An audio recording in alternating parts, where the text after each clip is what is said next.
मुझे खुशी है कि इस कॉलेज ने मुझे जिस विषय पर बात करने के लिए बुलाया है वो विषय भाषा का विषय है। भाषा को लेकर मेरी राय का जिक्र परिचय में हुआ ही है। मैं ये मानता हूँ कि हर भाषा आत्मा की भाषा नहीं होती है, भाषाओं के बहुत सारे काम होते हैं। अंग्रेजी भी मेरे लिए बड़ी प्रिय भाषा है, हिंदी प्रिय भाषा है, सारी भाषाएं प्रिय हैं। मैं उन लोगों में नहीं हूँ जो किसी एक से प्रेम करने के लिए बाकी सबसे नफरत करना पसंद करता हो। मैं सबसे प्रेम करना पसंद करता हूँ और उसमें हिंदी मेरी मातृभाषा है। तो जो प्यार माँ से होता है वो हिंदी से है, ये कहने में मुझे दुनिया के किसी भी मंच पर ना संकोच है, ना झिझक है, ना कोई भय है। तो हिंदी मेरी माँ है और माँ के मामले में न समझौते होते हैं, न चयन की सुविधाएं होती हैं, न चयन की ज़रूरत होती है। 14 सितंबर 1949 को शाम को 6 बजे एक फैसला हुआ था। एक अजीब सी अफवाह लोगों ने उड़ा रखी है। कहते हैं कि 14 सितंबर को मतदान हुआ कि भारत की राजभाषा कौन सी होनी चाहिए, हिंदी या अंग्रेजी। वोटिंग हुई, आधे वोट हिंदी के पक्ष में उठे, आधे अंग्रेजी के पक्ष में उठे, एकदम बराबर हो गया। कई लोग संख्या बोलते हैं 77 हो गया। और तब स्पीकर ने, डॉक्टर राजेंद्र प्रसाद ने अपना कास्टिंग वोट दिया, क्योंकि उनके पास अधिकार है कि वोट डाल सकते हैं लास्ट में, अगर बराबर हो जाए तो हिंदी के पक्ष में दिया और इससे हिंदी भारत की राजभाषा हो गई। इससे बड़ा कोई झूठ नहीं है। ऐसा कुछ नहीं हुआ था संविधान सभा में, सफेद झूठ है। 12 सितंबर को शाम 4 बजे इस मुद्दे पर बहस शुरू हुई। संविधान सभा की डिबेट्स पढ़ के देखिए, 180 पेज की डिबेट है राजभाषा की। 180 पेज, 1-2 पेज का मामला नहीं है।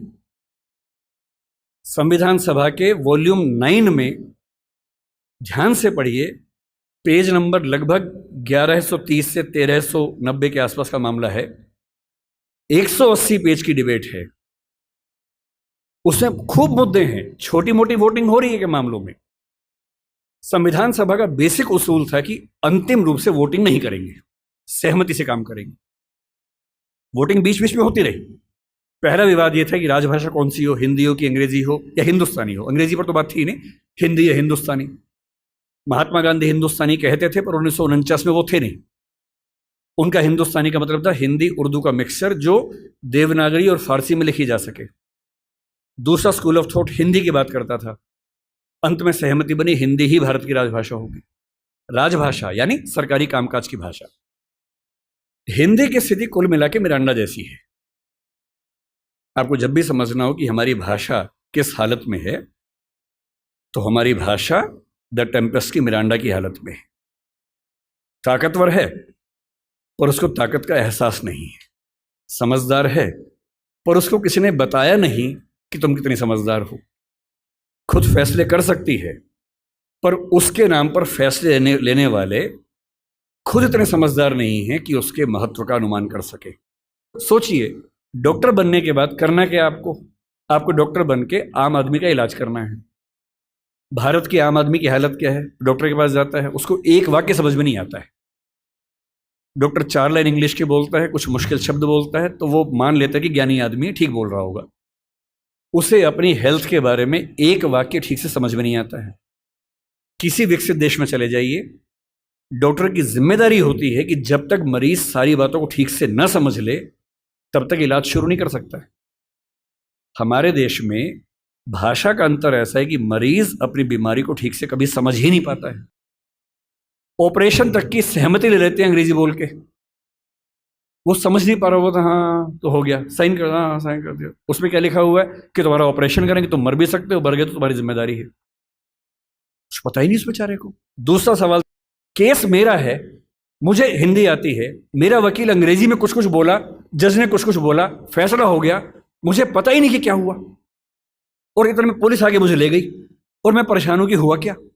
मेरे मामले के किसी प्रसंग में मेरी भूमिका ही नहीं है, क्योंकि सारी प्रक्रिया 2 ऐसे व्यक्तियों के बीच में चल रही है जिनके पास एक भाषा है जो मेरी भाषा नहीं है, जबकि मामला मेरा है।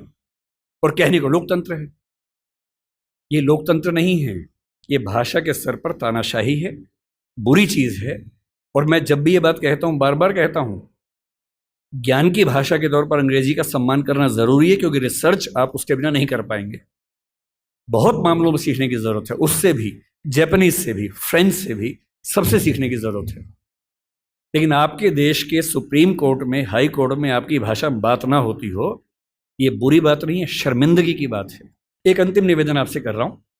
हिंदी समाज को लेकर मेरी गंभीर शिकायत है कि हम पढ़ते लिखते नहीं हैं, अफवाहें फैलाते हैं, अफवाहें सुनते हैं, प्रभावित होते हैं।